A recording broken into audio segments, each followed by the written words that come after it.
to the Mixorcist.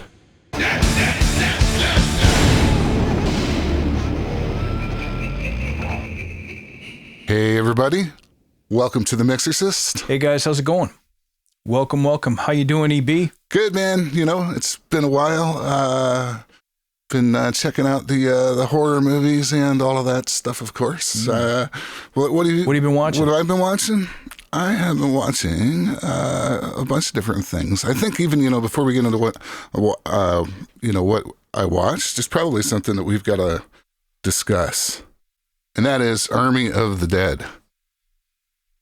Oh, yeah. Yeah. Mm-hmm. I mean, I think we got to talk about it because this was a long anticipated movie. And it's a sequel to that remake of Dawn of the Dead, but it's been like a 14-year break. He was working on all the superhero movies and all that stuff.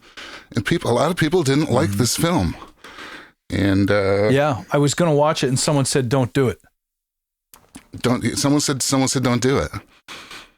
Yeah, in the comments for the last one, they're like, don't watch it. It's disappointing. What did you think of it? I thought it's actually a really good movie that's way too long. It's like an hour too long, I think, is probably the problem with the movie. Because the special effects, incredible. Like, they took Las Vegas and they totally destroyed it. They made a 3D map of Las Vegas with drones and LiDAR, which is like the laser imaging stuff. And it just looks incredible. The effects were incredible. Lots of great kills, lots of blood, and lots of, fire and shit blowing up. And but, I maybe there's too much of it. Maybe it was too long. Maybe the characters could have been, I don't want to say dialed down because it's not like they were hugely deep characters, but I think there was like too much time spent like trying to prove that they were characters when maybe they didn't even need to go there. And maybe that's why the movie was a bit longer. Yeah. But it could be. It might be that after Walking Dead, it feels like you need that time to develop the characters and get intimate with them. Whereas back in the day, I think Dawn of the Dead was like a 90-minute movie. And so you got, you cut to the chase quickly, right? You cut to the high-priced explosions and the head crushing and the disembowelment. And now you got the freedom of all the time you want, and the effects are cheap. So what the hell? Let's spend time on characters. It's ridiculous to me. It's a horror movie. Man. It's supposed to be all about the sickness. But I haven't watched it yet. I don't know if I will. Was that your big watch for the month, for the week, whatever? No, but I just thought we had to talk about it. The one that I'm going to recommend, which is kind of horror, kind of maybe sci-fi, I don't know. It is called Possessor. And I don't want to give anything away other than to say it's a film by Brandon Cronenberg.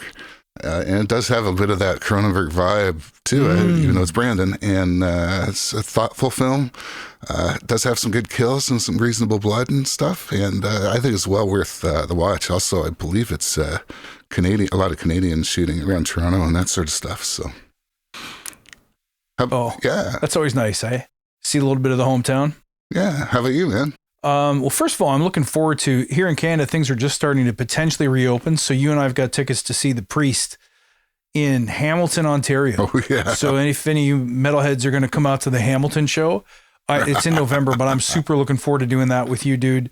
I cannot wait. So we're going to send you some live streams and some stuff right from the show. But watch wise, I told you I got Shudder. And so I tuned into this documentary called In Search of Darkness. And here's the great news. It's all about 80s horror. Like, it really doesn't touch on 70s horror. It really does not touch on 90s horror. It's all about the 80s. So for me, the horror genre that I grew up in, like, this is my hometown, right? So this is, oh my God. The second bit of great news is that it's in two parts. The first part's like 3 hours long. The second part's almost 5 hours long. And it's just all about the movies of the 80s. So everything from Scanners to Altered States to Gremlins to Ghoulies to the Poltergeist trilogy, all the Friday the 13th, all the Nightmare on Elm Street, Hellraiser, every movie you can name is featured in there. It's got Jeffrey Combs in it. It's got Barbara Crampton in it. It's got Wes Craven, God rest, is in there. We got Robert Englund is in it. The dude who played Pinhead is in it. Like, everyone's in it, and it's so good because they just focus on the best parts, like some of the best special effects, some of the best moments from all those movies. And then, so that's a documentary. which that riveted me for about 3 days. And then the other thing that's on Shudder you're going to want to get, so Fangoria, I guess, has started making movies. And one of the ones, the first up was called Porno.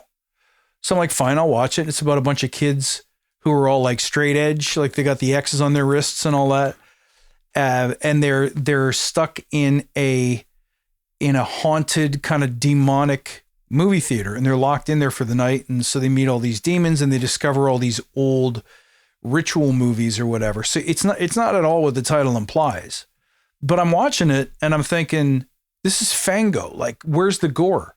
Where's the good stuff, right? Where's the splatter? Where's the special effects? It's because it's not a scary movie at all. And then there's a moment about 90 seconds of sheer disgusting grossness. Trust me, you won't have to watch for it. It will find you. It is the most disturbing special effect I have ever seen, I think. I'm thinking hard now. It's pretty bad. And so if you have Shudder, give it a try. That's all I can give you. Anyone who's seen it knows exactly what I'm talking about. You're nodding your head right now, but you got to see it. Yeah. Like the idea that Fangoria is making movies is a pretty fascinating one. And why not? To go from zero to ridiculous, right? Yeah, and again, the acting, the story, suspense, not really there, but it's got a moment where it's like, oh dear. Anyway, if you've got the nerve for it, check it out.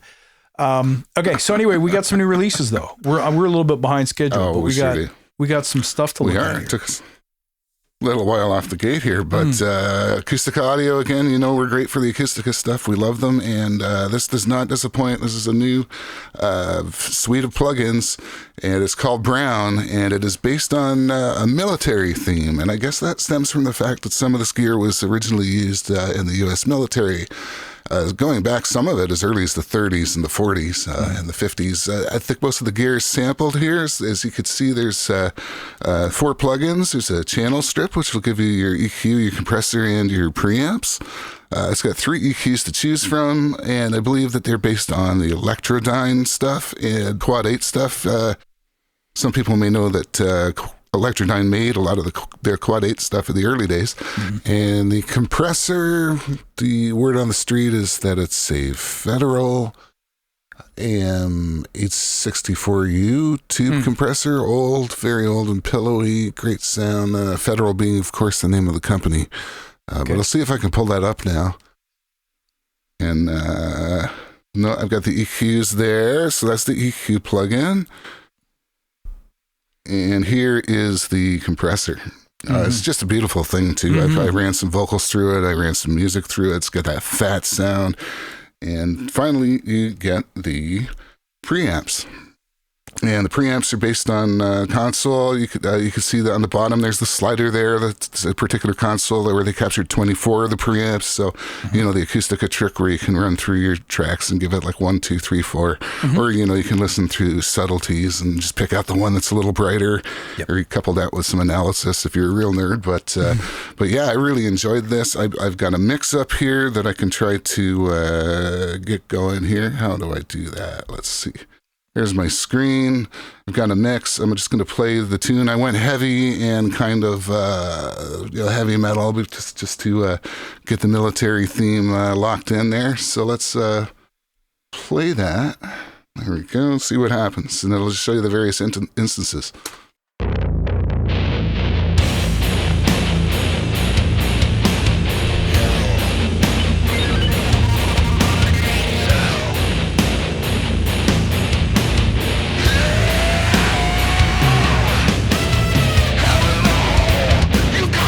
So I've got the strip on the drums.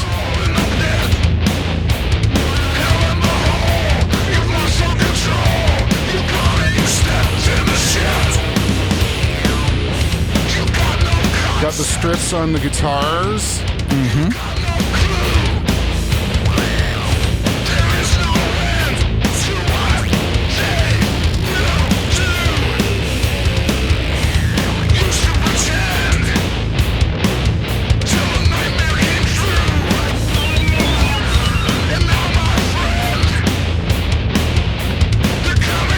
up on the lead vocal. And this is using the preamp and the EQ and the compressor, so they're all going at once on this on the vocal track.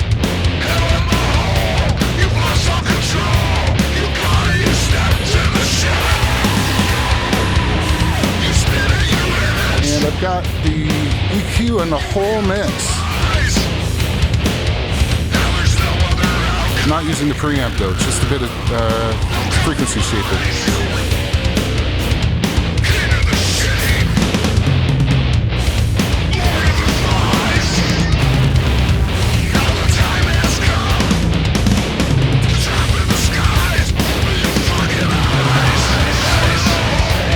Maybe another vocal in there that has it, but yeah, I mean it's got not that many instances on there, but I was able to get real fat sound pretty much using that and nothing else. Just maybe the stock EQ and a couple other spatial plugins for some effects, some stereo and stuff. But man, it did the job. I don't know if we want to hear it soloed on some tracks. Maybe what do you think?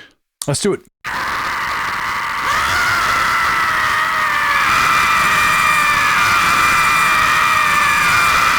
Okay, so let's go to plugin 1, and I'm just going to solo the drums up.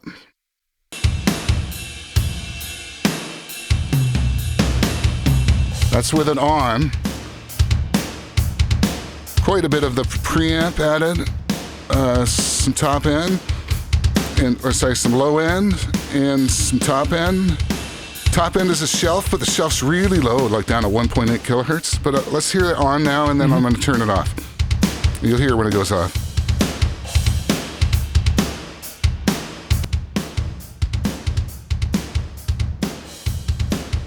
Back on.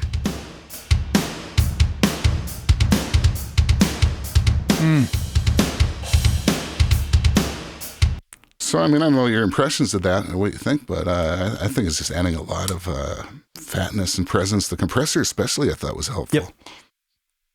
I was going to say the compressor's doing a great job of bringing it back into the front. Volume differences aside, of course, I know you always like the low end plus high end scoop. I like that too, especially on a drum kit. And but it is not sharp. Like it's not they're not pointy adjustments. They're not they're not resonant, and yet they're not smooth and wide like maybe a Pultec would get you. But they did the job. Like that drum kit is a little on the muffled side. So when she brought that top end out, it really gave it nice presence. And because the shelf starts down so low, I presume it's not a brittle top end, like a cymbal friendly or a cymbal only kind of a shelf, but it just felt like it lifted the whole kit up. I think that the design, because of course there's the 3 EQs in there, right? So there's the 444, the 312, and the 511. I believe all of them are inductive design, like passive inductor designs that they made a special op amp for the makeup gain. So they are going to have that kind of Pultec-y characteristic to a degree on them. One engineer did describe this as, hey, do you want something, and this is back 20 years ago or 30. Hey, do you want something that sounds just as good as Neve or API or Pultec, but like doesn't cost as much right now? Sure. Electrodyne, Quad 8. 6 to 12 minutes. Okay, so let's just take a part where the guitars are really chugging along, and then I'll play that for a bit. We'll zone in on just one of the guitars, and we'll hear what the EQ has to offer, because I think you'll find that it's got, guitars are still full range. They really tend to reveal the character of the EQ, so let's go for it here.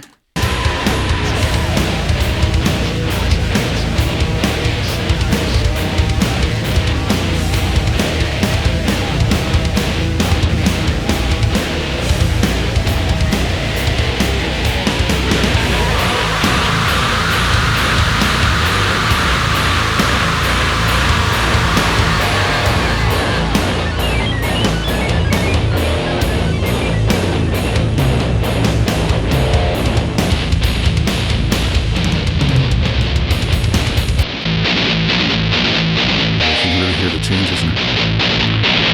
So it's going to be one speaker.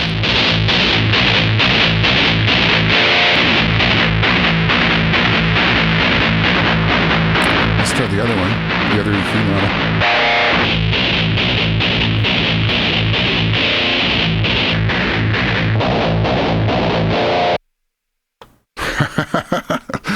So yeah, I mean, you could hear quite a bit of difference there on the mid range and stuff. It's not quite as harsh as some of these later model EQs, I find. If you use a bit, it just sort of blends in nicely with the original tone. Beautiful. You want me to pull mine up? Yeah. Your mother's in here with us, Karis. Would you like to leave a message? I'll see that she gets it. I figured I'd muck about with some loops. So I just grabbed a couple of loops and threw them together. So let me set the faders.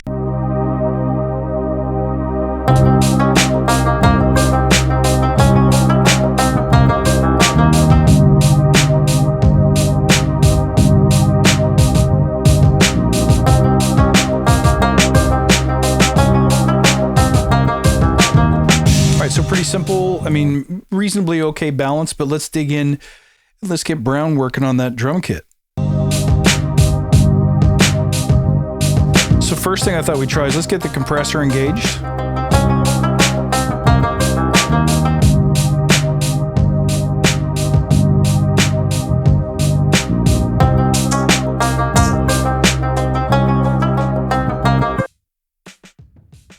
So the first thing is the threshold I found a little wonky, like it's kind of not doing anything and then all of a sudden it's doing a whole lot of too much. So as always with the threshold controls, watch your meters, listen in a little bit, adjust the makeup to taste. Let's just go before and after.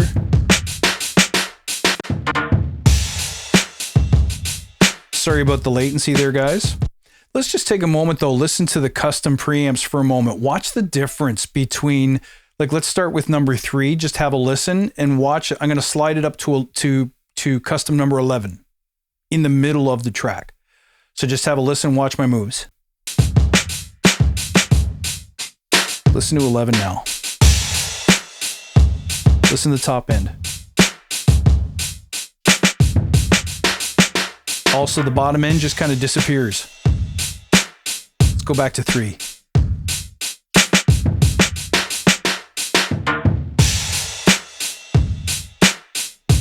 Take the compressor out.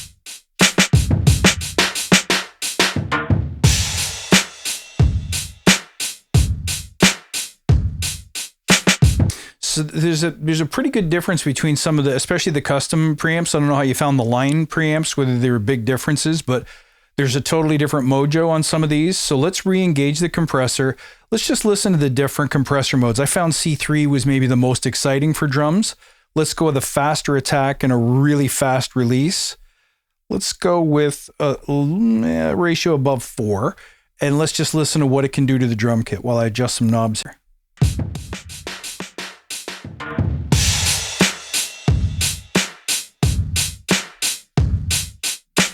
All right, this is without.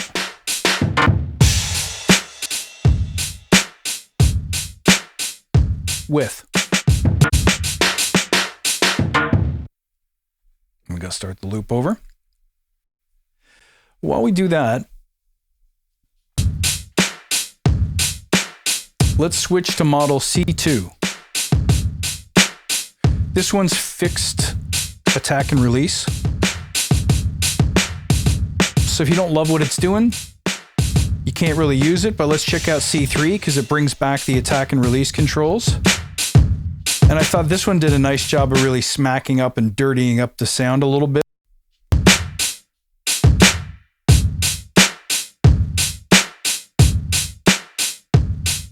Let's pull the threshold till it's doing some damage and bring the makeup back up.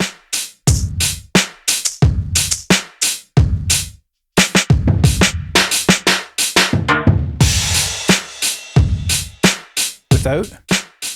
So it's taking it from very plain Jane and it's really driving a little bit more transient and it's even gritting it up a little bit. It's so interesting what it does to the top end. Listen to the top, like the shakers and the hi-hats.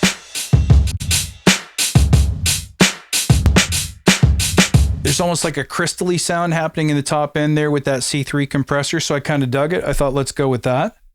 Let's see what would happen now with the EQ. Why don't we try jacking up? We'll grab any one of these models here in the low frequency band. Let's boost it a bit. Let's use a shelf to start with, and let's bring that shelf all the way down to 50. So it doesn't really get into the subs maybe the way you'd want it to, but it does do a nice job beefing it up. Have a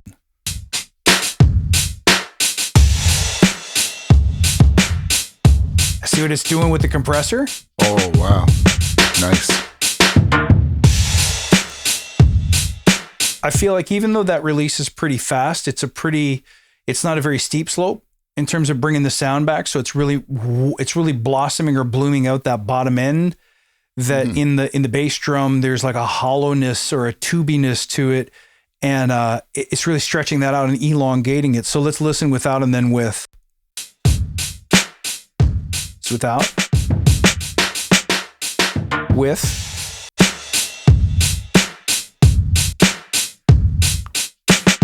So in a hip-hoppy kind of loopy track, you might like that because we're really not going to be doing a lot of heavy-duty bass guitar work or synth bass work with this one. So we can really let the bottom end of that kick drum blossom the bottom end quite nicely. So I'm just going to dial that back because it's a touch on the extreme side.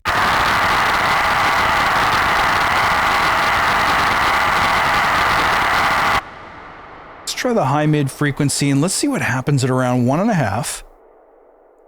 Mid-size Q, and I do like the fact that this equalizer is not fixed bandwidth, that you can play with it a bit. Although I tried to do some surgical stuff with the vocal on the weekend, couldn't quite get there, so don't look for it to do that for you. But let's have a listen to the snare. Take a listen. All right, let's try jacking up that 2.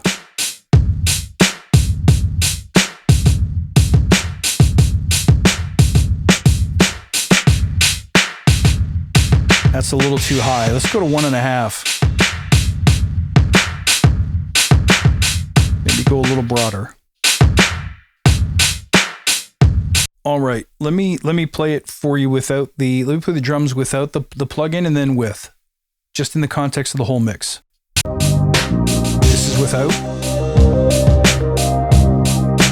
Now with.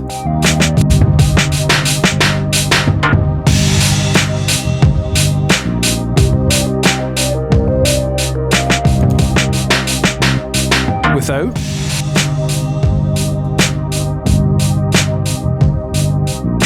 And with.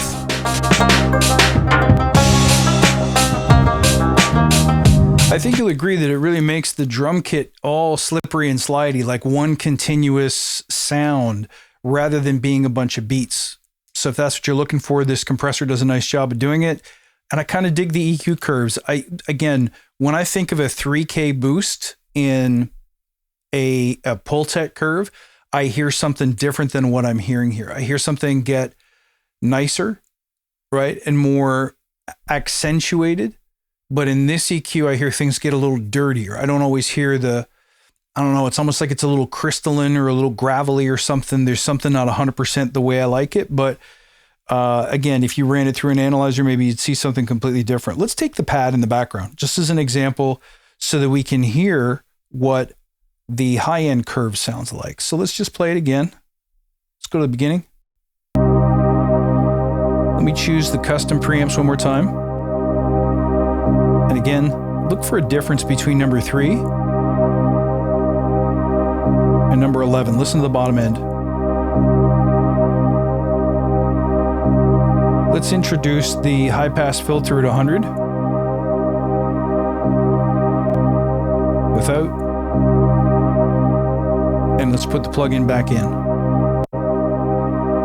Nice. I think I might want to take a little more of the low frequency out. So let's go for something that starts pulling the shelf.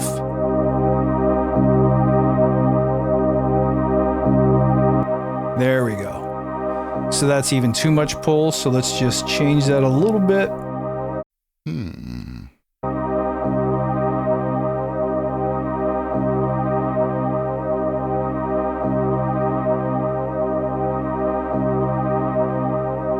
Let's pop that in the 444 model. Let's really amp that up. Let's listen to the 312.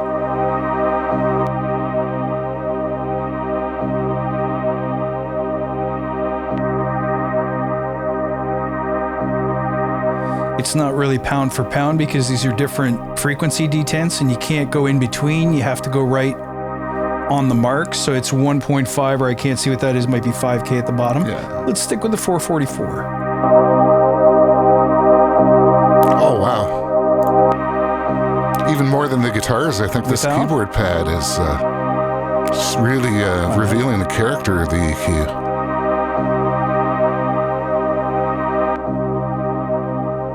Yeah, so you see the 3K brings it to life a little bit. But let's also go and check out the high filter. Let's see what this sounds like. Maybe you use the shelf, Eric. I'm going to use the peaking filter. And let's go somewhere around, I always like 8 to 10 somewhere. So let's start here and see what it sounds like if we do that up. There we go. So let's take the whole plugin out. Notice all of a sudden the mud returns. It's very murky down below. And for this pad, I'm assuming some of the other sounds and loops are going to fill out the bottom end. And I want to leave a little room for the vocalist too. So this lets the pad be the pad. And I dig the high end. It's not too brittle or glassy. It does the job. So let's put it back in the context of the mix and we'll hear it with and without. Okay, so this is without.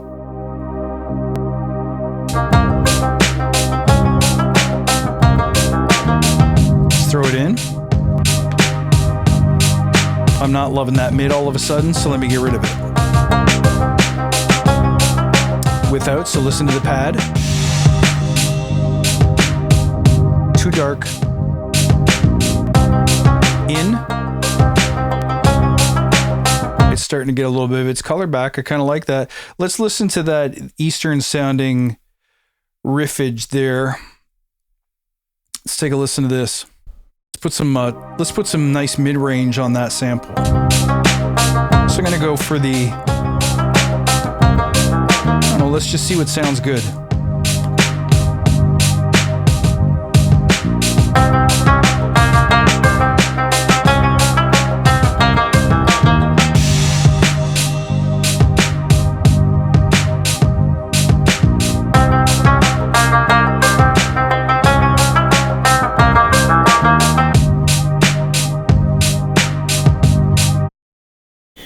Well, I know all about what you want to know all about.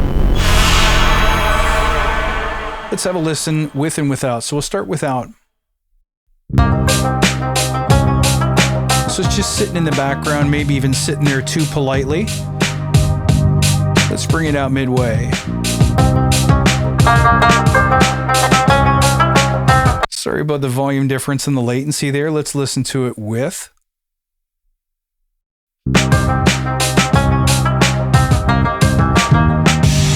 This time you hear it without.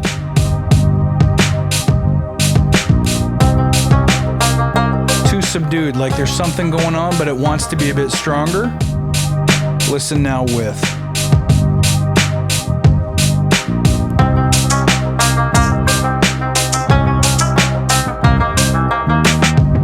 I think my first instinct that 3K was more right for that. I still kind of feel it. So yeah, EQ wise, is it going to replace, my most often used Acustica plugins are going to be Pink and Coffee, I would say. Is it going to replace those two? Nah, I don't think so. The compressor is neat as always. It's not as impactful and grabby as I would like it to be, but it does have a unique sound. It's nice. I like it. And the EQs, totally usable. And anytime you've got a variable Q, you can make a lot of things work with this. I especially like the different preamps. What do you think, Eric? Where would you use this? What would you people are always wondering, should I buy it? Should I not buy it? Who should buy it? Who shouldn't?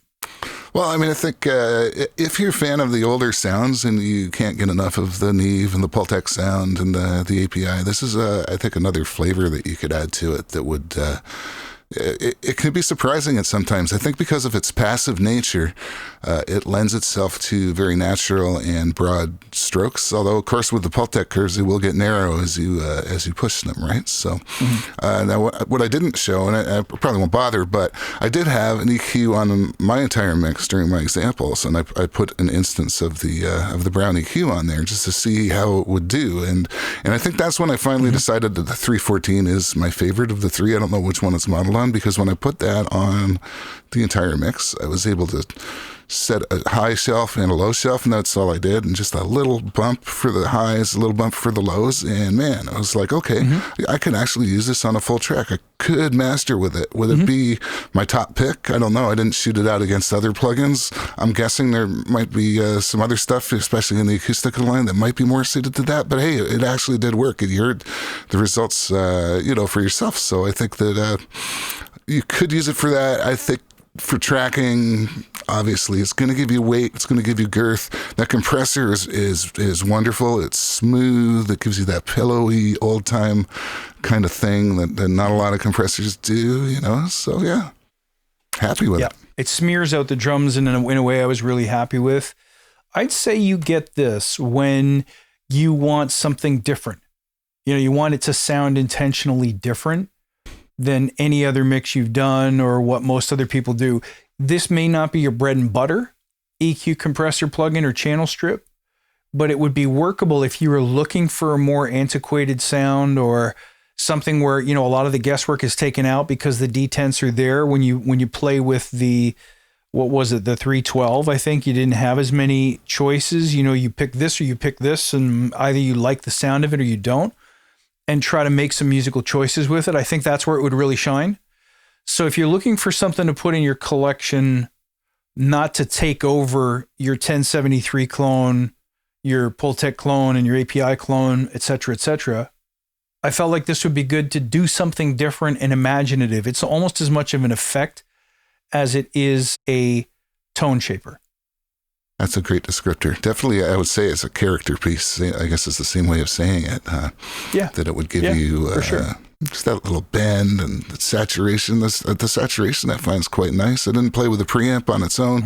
And of course, I'm not sure to what degree can you abuse or clip on them. Sometimes with Acustica you can do it. Other times it's just adding some really nice tonal colors. So overall, very impressed with this. I think it's, especially if you like the vintage tones, go check out Brown from Acustica. It's on sale now too. They're still having that big 80% off sale on some of their stuff. So it's a good time to go check out Acustica Audio for sure. The date as of late June 2021, they still have their sale. Yeah. This was a lot like Blonde in a way, in that the preamps were quite colorful and the EQs did certain things. And if you don't like what they do, the plugin is not for that track. But so you select it as a weapon once you know what it does, what it's capable of, and then you say that's the color I want, then it's a good one to pull out of the toolkit. Yeah, I mean, how would I? If this was a zombie film, all right, which zombie would this suite be, right? And that's probably going to be the one that's a bit like. It's not the slick fast one. It's like the big giant one with, that might have some parts falling off and stuff, and it makes this kind of deep guttural. At the same time, it's really deadly. That sounds reasonable. As zombies tend to be. Yeah, hey, we've been talking about making Mixorcist movies, right? Yes. Remember that we were back and forth. Like if Fango can do it, I feel like we can do it. Yeah, exactly. If Fangoria, God bless them. I mean, how can we top the ridiculousness, though? I guess would be just gotta buy like those big garbage pails, like the big ones, right? Maybe even like the giant blue recycle bins. We need like 3 or 4 of those filled with fake blood. I mean, that's. Right off the bat, I think that's the first giant thing. You need that blood, even before you need a camera. It all starts with a bucket of blood. Starts with a bucket of blood. Yeah. All right, dude, guys, I hope you found that useful. I hope you caught a couple of glimpses of something you might like. And as always, we look forward to your comments. And until next time, stay cool. Thanks for watching The Mixorcist. We appreciate you checking us out.